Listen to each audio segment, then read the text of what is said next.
Salut à tous les amis, bienvenue sur l'atelier d'Adrien. Aujourd'hui on se retrouve dans ma buanderie puisque c'est là où il y a mon lombricomposteur. Je vous avais dit que je vous ferais un retour d'expérience et vous avez été quelques-uns à me le demander, donc nous voici pour reparler un petit peu de ce lombricomposteur, de son avancement et de la petite modification que je vais lui apporter. Du coup, si vous n'avez pas vu les premières vidéos, je vous les mettrai en fiche et dans la description. Vous avez la construction de ce lombricomposteur, donc en do it yourself, mais aussi l'installation des verres et comment je les ai trouvés. Donc sans plus attendre, on va aller à l'intérieur et on va voir un petit peu de quoi il en retourne. Donc mon système, il est fait de 4 caisses et pour l'instant, eh bien les deux premières caisses ne sont toujours pas utilisées. Hop là. Ouh là là, mais on a un invité qui a rien à faire ici. Petite limace qui avait décidé de s'installer dans mon lombricomposteur, mais elle va pas rester là. Je la mets sur le côté et elle sortira dehors plus tard. Donc j'ai mis un gant, pas parce que c'est sale, là c'est vraiment pas sale, mais j'ai pas mal de petites coupures au niveau des mains, donc du coup pour éviter quand même une petite infection ou quoi, je préfère mettre un petit gant. Donc là on a notre lombricomposteur qui est bien humide, et hop, vous pouvez voir qu'on a quelques compagnons déjà présents ici, quelques vers Essénia, et ici on a donc de la terre qui commence bien à se former depuis le temps. Donc je continue à les nourrir chaque semaine. Des fois j'oublie dans la semaine et donc la semaine d'après je leur fais un repas un peu plus gros, mais voilà, ça m'arrive d'oublier, mais c'est pas grave, hein, elles ont de quoi s'occuper et de quoi manger. Alors petit inconvénient que j'ai avec ce bac, c'est au niveau du dernier bac, vous allez voir. Voilà. Vous voyez que les trous que j'ai fait sont un peu trop gros et que ça fait partir, j'ai toute la terre, j'ai tout ce liquide aussi qui est un engrais ultra puissant qu'il faut diluer dans l'eau pour pouvoir le mettre dans vos plantes. Et le problème c'est que j'ai aussi beaucoup d'Essénia qui sont ici, vous voyez ici, et qu'il y en a à l'intérieur et donc qui ne retournent pas en haut. Donc ça c'est problématique. Donc pour régler ce problème, qu'est-ce qu'on va faire? On va récupérer le liquide, on va mettre toute la terre au niveau du premier étage. Donc on va remettre tout ça dans le premier étage avec donc tous les verres ensemble. Et on va y coller une petite moustiquaire. Voilà, ici j'ai de la moustiquaire donc en plastique. C'est de la moustiquaire qu'on achète en magasin, donc bien solide, que je vais fixer en fait ici et qui va permettre tout simplement à ce que seul le liquide descende en bas, que les vers n'y descendent plus et que la terre n'y descende plus non plus. C'est vraiment le seul inconvénient que j'ai à mon lombricomposteur d'appartement que j'ai actuellement et qui fait vraiment très bien le travail. Donc pour faire ce petit changement, on va retirer un petit peu tout le carton, je vais ouvrir et je vais tomber tout ça ici. Au niveau de l'odeur, écoutez, ça sent la terre quoi, ça sent un peu la terre, la bruyère de forêt. On est un peu moins là-dedans puisque quand même il n'y a pas l'odeur du bois, mais oui on est sur de l'odeur de terre pour le coup, donc c'est pas une mauvaise odeur. Donc on va récupérer, comme je vous l'ai dit, le liquide. Tout le reste qui est bien plus boueux, je vais le mettre là et je me fais pas d'inquiétude. Toute l'eau qu'il y a dedans finira par tomber et aller donc dans le bac en dessous. Donc c'est vrai que le bruit, le toucher, c'est pas très ragoûtant. Je vous le cache pas. Là, il faut vous dire que c'est très liquide parce que c'était dans le fond, que c'était en contact constant avec l'eau ou aussi appelé le jus d'Essénia ou de lombric. Et donc du coup c'est pour ça que ça a vraiment cet aspect encore moins ragoûtant.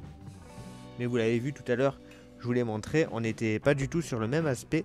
Et avant de le remettre en place, je vais le rincer. Alors je sèche correctement le contour. J'ai retiré la plaque qui permettait normalement aux Essénia de remonter, étant donné que bon là il n'y en aura plus besoin. Ok, je vais pouvoir le coller. On va éviter de se brûler.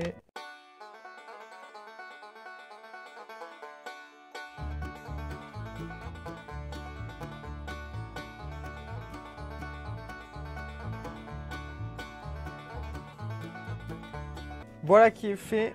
Donc avec ça, il n'y aura plus que l'eau qui va descendre et plus les Essénia. Donc on va décoller mon bac parce que je pense qu'il est bien collé là maintenant sur le sol avec un peu toute la boue et tout qu'on a mis. C'est ce que je disais.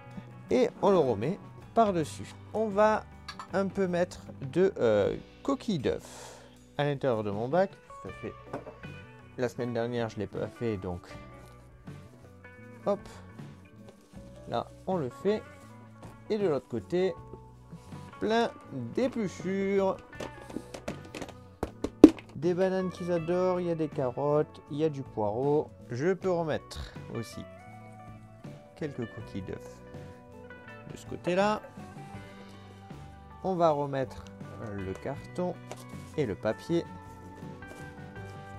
Et là, vu la quantité de terre mouillée que j'ai remis et les légumes que j'ai redonnés, comme d'hab, on va rajouter du papier et du carton. Hop là. Le papier, c'est pas ce qui manque. Et je lui mets un peu de carton également, que je coupe comme ça en petits bouts.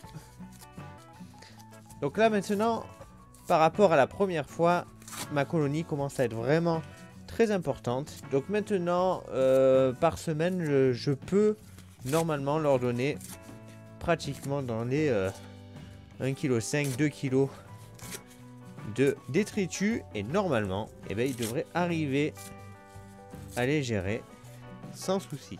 Voilà, tout ça va absorber l'excédent d'humidité et je peux refermer tout ça.